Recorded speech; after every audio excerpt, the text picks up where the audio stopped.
Welcome back to my YouTube channel. Guys, आज मैं आपको बताऊंगा कि एम बी एक्स 224 को कैसे नॉन ग्राफिक्स किया जाता है। सबसे पहले मैं आपको बता दूं, इसका पार्ट नंबर आप देख सकते हैं यहाँ पर M B X dash 224 revision इसका 1.1 है। मैं आपको बताऊं कि हमें नॉन ग्राफिक्स करने की ज़रूरत क्यों रहती है। जब हमारे पास मदरबोर्ड आता है नो डिस्प्ले के केसेस में, तो हम देखते हैं ऑल ओवर सप्लाई सारी बन रही होती है, सब कुछ इसमें बन रहा होता है। हमारी बायोस भी टेस्टेड रहती है, सीपीयू भी हमारा टेस्टेड रहता है, रैम भी टेस्टेड रहती है। लेकिन हमारा होता क्या है, डिस्प्ले नहीं आता। कई बार ऐसा भी होता है कि डिस्प्ले आ रहा होगा लेकिन स्क्रीन पे नहीं आता, आपका वीजीए पोर्ट से आउट कर रहा होता है। तो ऐसे केसेस में आपका क्या होता है, जीपीयू जा चुका है होता है।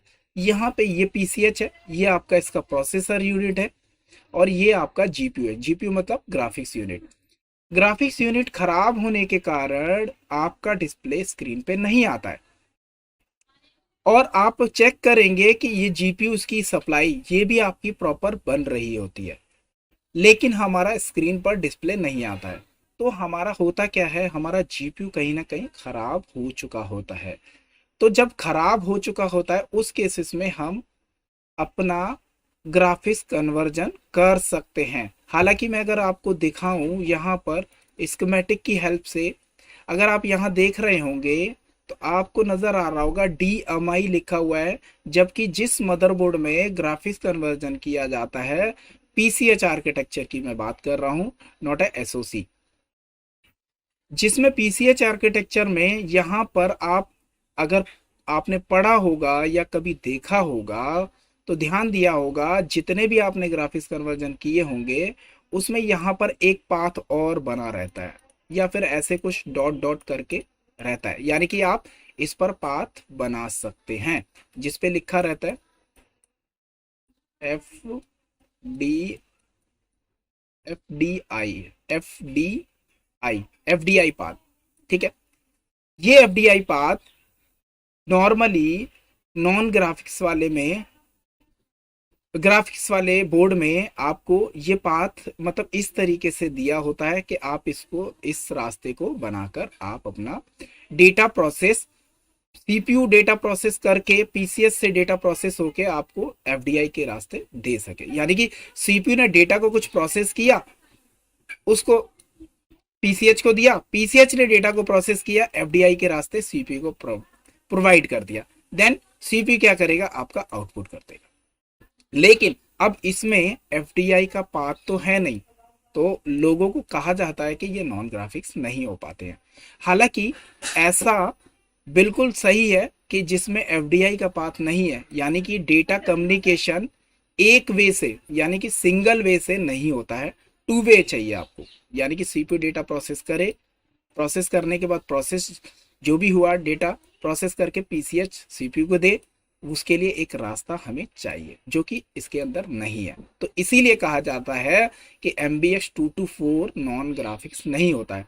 लेकिन मैं आपको बता दूं कि ऐसा पॉसिबल है कि नॉन ग्राफिक्स हो सकता है। कुछ सेटिंग्स है, वो मैं आपको बता देता हूं, वो आपको करनी होंगी, और जिसके कारण से आपका बोर्ड नॉन ग्राफिक्स हो जाता है। देखिए, ये नॉन ग्राफिक्स करने के लिए हमें ज़रूरत क्यों पड़ती है, हमारा ग्राफिक्स की वजह से डिस्प्ले नहीं आता है। तो कुछ यहाँ पर आपको कुछ चेंजेस करने होंगे, जैसे कि यहाँ पे दिया हुआ है ये एक रजिस्टर है। मैं कलर चेंज कर लेता हूँ, शायद आई थिंक ब्लू ठीक रहेगा।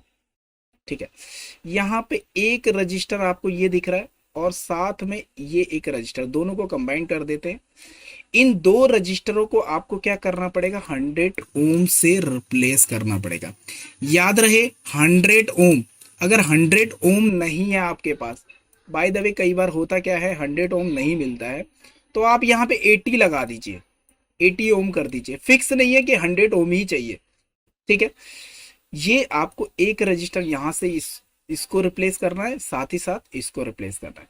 साथ में यहाँ पर भी एक रजिस्टर है, और यहाँ पर भी आपको एक रजिस्टर, दोनों रजिस्टर को मैं कंबाइन करता हूँ, इनको भी आप क्या करिए, 100 ओम से रिप्लेस करना है। यानी कि इनको हटा देना है आपने, और दूसरे क्या लगाने, 100 ओम के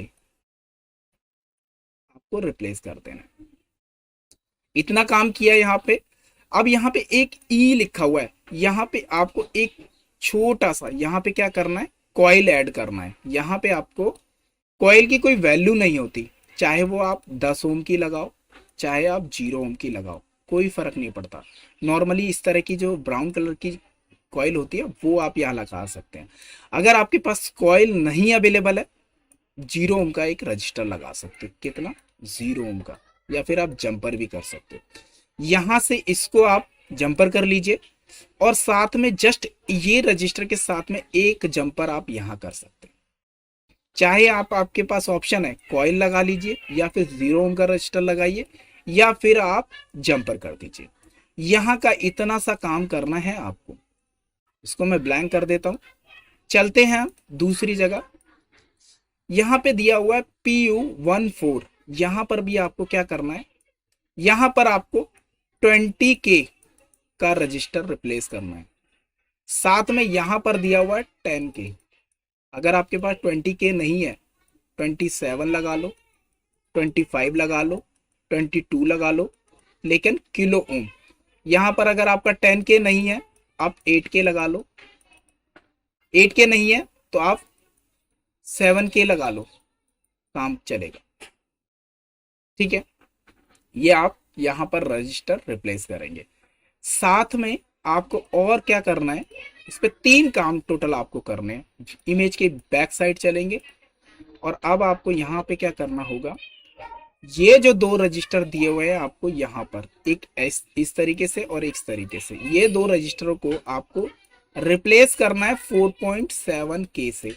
जरूरी नहीं है कि आपको 4.7 ही हो, 4K लगा दीजिए आप, 4K नहीं है आप 3K लगा दीजिए, आपका काम हो जाएगा।